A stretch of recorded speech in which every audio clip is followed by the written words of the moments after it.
बाल यौन शोषण सबसे जघन्य अपराध में से एक है। बचपन को लापरवाह मासूमियत का युग माना जाता है। इसके बजाय ये कई बच्चों के लिए एक बुरा सपना है।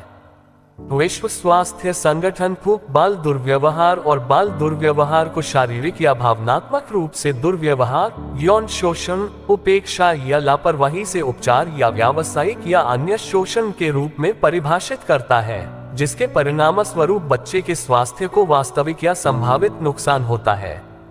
आसान नहीं होता यौन शोषण की कहानी साझा करना। दुखद वास्तविकता यह है कि दुनिया भर में हर साल बाल दुर्व्यवहार के लाखों मामले दर्ज होते हैं और कई अन्य जो विभिन्न कारणों से रिपोर्ट नहीं किए जाते हैं।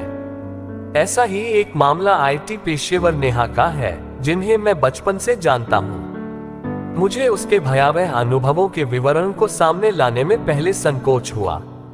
मैं चिंतित था कि यह उन यादों को ट्रिगर कर सकता है, लेकिन वह अपनी कहानी साझा करने के लिए तैयार है, भले ही वह पहले अपने अनुभवों के बारे में नहीं बोली हो, अपने दोस्तों या परिवार के लिए भी नहीं।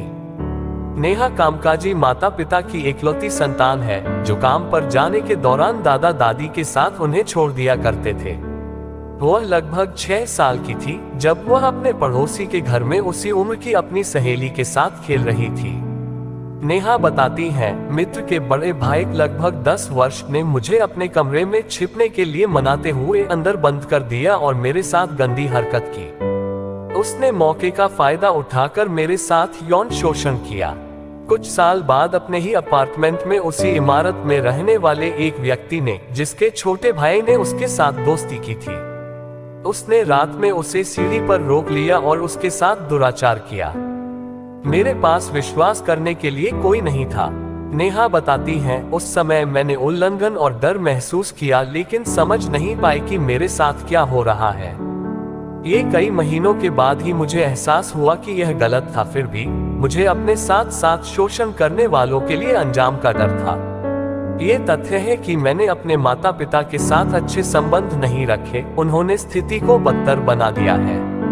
वह आगे कहती हैं, मेरी भावनात्मक जरूरतों को पूरा करने के लिए उनकी वैवाहिक और करियर संबंधित समस्याओं के साथ उन पर भी कब्जा कर लिया गया था।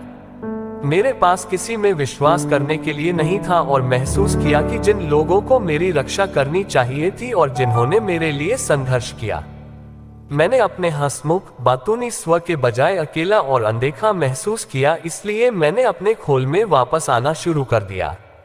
जब मैंने उसके अनुभवों को सुना तो मुझे खुशी हुई कि उसके माता पिता उसके दुख से बेखबर थे। यह एक छोटी लड़की के बारे में दिल दहलाने वाला था, जिसे सुना जाना चाहिए था।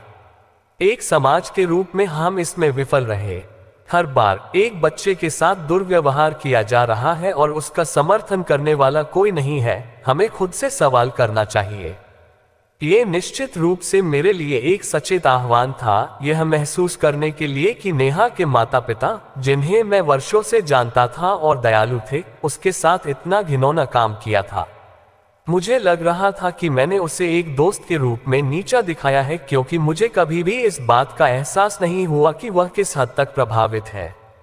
बाल यौन शोषण के प्रभाव को खत्म करना भी जरूरी है। जब नेहा अंत में चिकित्सा के लिए जा रही थी और अपनी समस्याओं से निपटने लगी, तब वह लगभग 20 वर्ष की थी। यद्यपि विशेष रूप से इस तरह के मामलों में नेवर लेट से नेवर निश्चित रूप से सही है, लेकिन जितनी जल्दी इससे निपटा जाए उतना ही बेहतर होता है। मुझे तो यहाँ तक पता चला कि वह अपने जीवन के अधिकांश समय अवसाद से जूझती रही और एक बिंदु पर आत्महत्या पर भी विचार किया। उसके मामले में प्रभाव अधिक भावनात्मक था। उसने अपने पूरे जीवन में उन भावनात्मक दुखों को उठाया और अभी भी उसके बाद से निपटने के लिए संघर्ष कर रही है।